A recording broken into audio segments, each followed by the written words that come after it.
lot of folks are focused on individual recruitments, and then they zoom out, want to know about the race for number one. Alabama firmly in the pole position as we enter today. Is there any thing or combination of things that could happen that makes you think that could change? No, Alabama has locked up their 10th number one recruiting class in the Nick Saban era in Tuscaloosa, and this is a class that I think helps them compete for a national championship next year. They got some key guys that can come in and play right away, starting with Caleb Downs, the nation's number one safety, the best high school football player in the country, in my opinion, 5'11", 197 pounds, 19 career interceptions. I think 8 or 9 of them were pick sixes. Offensive line was a big need for Alabama this cycle with what they lost at the point of attack. They flipped Caden Proctor from Iowa. That was a major recruiting win for them. Justice Haynes and Richard Young comprised maybe the best running back duo in America. They've needed some more dynamic playmakers at wideout, and Jalen Hale's a guy that has proven in the Lone Star State that he's a big play guy after the catch, and this was a big defensive line haul for Alabama. A lot of five-star talents around the line of scrimmage, headlined by Keon Keeley and James Smith, Yanze Pierre, Quay Rousseau. They got a lot of guys that are versatile that can get after the quarterback in that group. Perhaps one of the most important pieces of equipment in the building today, the charger for the iPhone. Going off hot and heavy this morning. I tried to get him to smile for the better part of the past hour. Can't do it. He's locked in. Top 10 classes, though, outside of the Alabama class. I mean, we're looking at Georgia with a haul, Steve, that in many cycles could be number one. I look at Oklahoma, Texas, both in the top 5. What else stands out to you here? Well, you kind of touched on it there, right? Texas in the top 5 for a second straight cycle. So obviously love what Texas is doing. I think they recruited the best offensive line class a cycle ago. 2 more in this class, 5 more 300-plus pound offensive linemen in the fold. I think they recruited the linebacker secondary at a high level this cycle after recruiting the front 7 extremely well in 2022. But Oklahoma, this is a class that really stands out to me because this is one that Brent Venables and his staff are hoping helps turn things around in Norman. Oklahoma goes 5-7 this year. That is not what the natives are accustomed to in Norman. This is a program that's tradition rich, used to competing for the college football playoff and beyond. And when you look at it even closer, this was a team whose defense ranked 129th nationally. I'm not sure how many times Brent Venables had a defense that ranked 29th or worse in his career, but 129th nationally. For him to go out in this cycle and land Adepujo Adebaware, maybe the most electric pass rusher in the class. Guys like Peyton Bowen and Makari Vickers in the secondary. Those are guys that give him versatility on the back end. Samuel Omoshigo is one of the fastest linebackers in the country. Loved the combination of him and Lewis Carter in the second level. And then they land arguably the best quarterback in the country. I think he's the best high school quarterback in the country, Jackson Arnold. 28-3 as a starter, over 7,000 passing yards and 67 touchdowns and just 8 interceptions against what I think is the best high school football competition in the country, the best coaching in the country. He's a guy that can run the football as well. His offense at Denton Guyer is similar to what they run at Oklahoma. I think he's a guy that has a chance to be a special player for the Sooners. So he hit on his franchise quarterback, got a lot of key pieces on the defensive side of the ball. So I think the arrow is up on Oklahoma after a season that's not typical of the Sooners. So a lot to talk about. A lot of hay in the barn, yeah. A lot of hay still left to bale. So, Emily Proud, let's bale that hay today. Let's go ahead and do it. Let's run through the top 50 classes in this year's cycle. Again, they said it, there might be some differences in the rankings when it's all said and done, but let's show you there. 41 through 50, got Illinois at 41, Maryland 42. Guys, what on this list stands out to you, Andrew? How about Northwestern, right? Sitting number 45 overall, 1-11 this past season. 4-20 over the past 2 seasons. That stands out a little bit. They got some guys in the class they like with traits, player developmental type program. Interesting to see them right there sitting at 45. Yeah, and look at Louisville at 43 with only 14 commitments. So that means that their quality is really high to be able to be that high on the list with not even 15 commitments in this class. Jeff Brom close strong there after the coaching change. All right, let's show the next group here, 31 to 40. Starting to see a little 5-star creep in there into this group with UCLA. Outside of the Bruins, what stands out to you? Oh, where would UCLA be without Dante Moore? Yeah. And I know Blair is going to probably give me a little punch in the shoulder here when I'm bringing that up, but only 15 commitments for them. We know Chip Kelly's so active in the transfer portal. Kansas State, 26 commits, sitting 31. We love Avery Johnson, who they got, quarterback, Elite 11 finals. We saw him at the Under Armour All-America game. I think they got an underrated running back as well, and Joe Jackson out of the Sunshine State, like that potential 1-2 punch. So Kansas State, remember, the Big 12 is going to look a lot different moving forward. I think this is a group that's going to help them challenge for a spot maybe in that 12-team college football playoff. Yeah, and I really like the Arizona class at 40. They were a top 25 class last year in the first year under Jed Fish. They slip a little bit, but they are bringing in a lot of good quality players that is helping them reload and rebuild and make a charge there in the Pac-12 South. All right, let's show you 21 to 30 here. We got 2 more 5-stars in this class. These are some really large signing classes here. You see with Texas Tech and what Joey McGuire is doing, Nebraska bringing in a bunch of recruits here in this class. What stands out to you here, Andrew? You mentioned the Red Raiders, their best recruiting class ever. A ton of kids from the Lone Star State right there in their backyard. Quarterback Jake Strong, I think he's a guy that can win on Saturdays for them. So I like that group, but I'm going to point out, some new head coaches there, right? Colorado, Coach Prime, we all know about him. It's all over social media. They're sitting number 29, pacing for what could be their best recruiting class in the 24/7 sports era. 2 quarterbacks in that group as well, Case and Wiseman, a kid I like a lot. And then look, Matt Rule, Nebraska 23. I call it Lincoln Trait City. I'm billing it in the 24/7 sports war room as potentially the fastest recruiting class in America. I think that's a solid year 1 group for Matt Rule as he makes this transition. Yeah, the Mississippi State class at 26, obviously under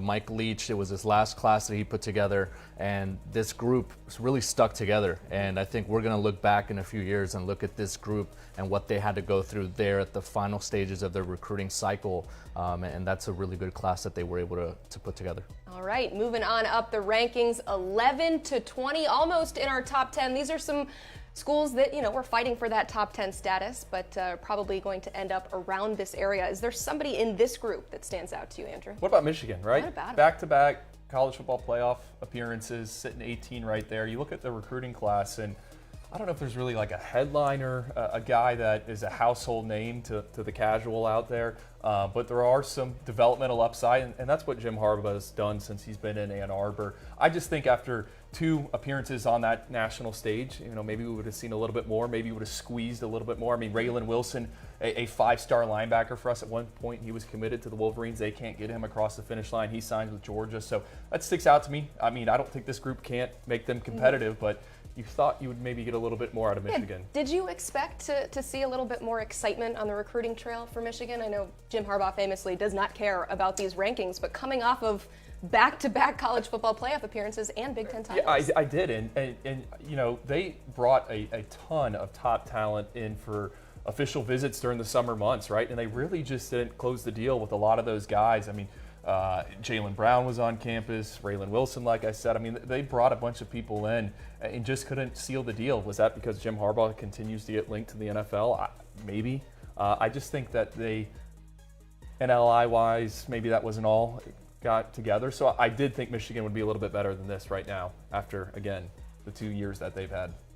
What are you taking an eye on here, Blair? Yeah, how about Texas A&M? After signing the best class ever in 2022, they fell 12 spots, and it wasn't for the lack of trying. I mean, they were really aggressive. They were they had a lot of effort in the recruiting trail. Under 20 commitments. Ruben Owens, they flipped late from Louisville. They had David Hicks, one of the best defensive linemen in the country in that class. So still a lot to look forward to in College Station, but obviously the seat is a little hot there for Jimbo. Yeah. Aggies also got our first ever 4-star punter. How about that? And he was booming them Yeah. in San Antonio. So Yeah, underrated class here for Texas A&M. They obviously set the bar extremely high with what they did last year, but still a very solid class. All right, here it is, 1 through 10. Let's roll through these. I'm going to start with Oregon here because this is a squad that we're keeping an eye on today because they could move up as high as a top 5 class. But what do you think about the Ducks as it's constructed currently? Well, they were the big early signing period winner, and we saw that video of Dan Lanning puffing the cigar in his office after what they were able to accomplish there that 3rd week of December. I look at this group and it's it's a bunch of people from around different parts of the country. They go into Mississippi, they get a running back, right? They go over to Idaho, get a potential tight end. It feels like an SEC type of recruiting class. And is that surprising? No. I mean, Dan Lanning cut his teeth working for Kirby Smart. He understands talent acquisition, how to build out a roster. They've also got some guys in the transfer portal. Jordan Birch, a former 5-star pass rusher. So this is an excellent group, and they could be the king of the Pac-12 with USC and UCLA. And it's interesting that you mentioned that, Andrew, because when USC got Lincoln Riley, their hashtag on social media was "Take Back the West." Well, look at Oregon. They're number 1 in the Pac-12. USC is not in the top 10 nationally. So Oregon held its ground, and they've been dominant recruiting the West Coast landscape. Dan Lanning is broadening their scope now, and they're recruiting nationally, and they're still going to be a power. What happens with the Pac-12, the dynamics of that, how big of a pool will that be with the conference? With SC headed to the Big Ten, will that change the way recruits look at Oregon? That's going to be interesting, but obviously a really good job by Dan Lanning and that staff. And we'll talk a little bit more about Oregon and go 1 through 9 in the top 10, because those classes are the ones that are getting a lot of attention today. But we've got to shine the spotlight on some of these underrated classes. We mentioned a few of them, and we showed you the top 50 here, but what stands out to you? Who's an underrated class? South Carolina, right? I think Gamecock fans were a lot more excited last night when Steve Wiltfong was talking about Nicholas Harbor potentially ending up in Columbia. But I love this group. Sitting number 16 right now in our rankings, Shane Beamer, 2 years ago when he first came in, they finished with the 80th recruiting class. And I know Trey Scott, the editor, was pushing back, hey, they didn't sign a bunch of high school guys. Yeah, they did. It was like 15 of them. It was the worst recruiting class ever in the SEC.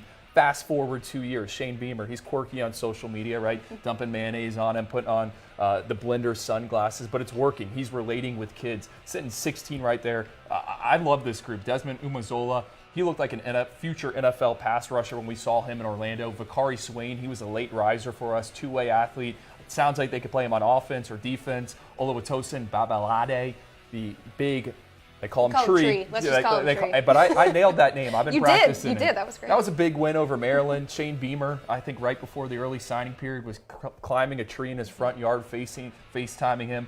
So he's a potential tackle that can start on the left side. And then I think Jatavius Shivers, a kid we don't talk about a lot, not even listed on there. They got him out of Georgia, flipped him from Vanderbilt, over 6'7". So this group, I think South Carolina, which also had a strong recruiting class last year, you're stacking chips. Lenora Sellers, a quarterback we're not even mentioning here, had one of the best senior seasons out there. They flipped him from South Carolina. Also a kid that plays a little soccer. He had 35 goals in 20 games or something like that. So it's an exciting group for the Gamecocks. Yes, and this is their highest ranking ever, but I will say, though, if they do end up landing Nicholas Harbor, based on how the points are, there's a pretty big gap between 15 USC and where they're at 16 right now. They will not move any further up in those rankings, but I don't think the rankings really matter at that point. If you land a guy like Nicholas Harbor, what stands out to you about this South Carolina class? Yeah, I think obviously it's Shane Beamer's approach, right? I think he's been able to attack some places and some positions that they really want. He is really bringing in that renewed energy that they needed. To recruit in the SEC, to go up against the Tennessees, the Floridas, the Auburns, the LSUs, you have to put in the effort. And he's not only done it on social media and driven some of that kind of that passion, but then he's gotten results on the field, and that's, I think, relayed a message to recruits saying, hey, we have a vision, but then also we're going to be able to be a team that can compete and a team that can win, and if you come here, we're going to give you that platform to shine. I've been going to the Under Armour All-America game, I think, for like 8 years now, and I know we had the COVID year. I can never remember South Carolina having like 7 kids at the game. I was like, what is going on here? But that's just Shane Beamer. And then Pup Howard, my favorite in the linebacker, one of my favorite linebackers in the class, he turned down an invitation to play in an all-star game because he wanted to get on campus, start going through that strength program, and be ready to go year one. Yeah, it's the excitement of Shane Beamer, but also, like you said, Blair, that proof of concept. Who is an underrated class outside the top 10 for you? Well, for me, it's got to be Utah, and we've seen them win games and get to Rose Bowl games with classes that weren't as good as this. This is their best class ever. So the group that Kyle Whittingham just put together, obviously kind of parlaying that success, back-to-back Pac-12 championships, back-to-back appearances in the Rose Bowl game, and they are now recruiting at a different level. They used to lose recruits in state. They used to lose recruits within the region. But now they are able to get some guys that they haven't been able to get before, and that's because the proof is in the pudding. They're developing players. The way they attack the recruiting trail, not only from a relationship standpoint, but I think from an identification standpoint, they're usually one of those schools that is out early and projecting a player before he blows up nationally. So that's been really interesting with what they're able to do. But then also they do more with less. They are, as our colleague Greg Biggins and Brandon Huffman like to say, they are the program that makes us look bad every year from a ranking standpoint, because a player, a 3-star, will go there and he turns into an NFL pro, a first rounder, like a Devin Lloyd. But yeah, this Utah class should scare a lot of people out west, because now if they're recruiting at a different level and they maintain that player development, Utah can be really, really frightening. I think the close for Utah, the week leading up to that Rose Bowl appearance, I said on CBS Sports HQ, well, who's a recruiting class you want to see a little bit more out of?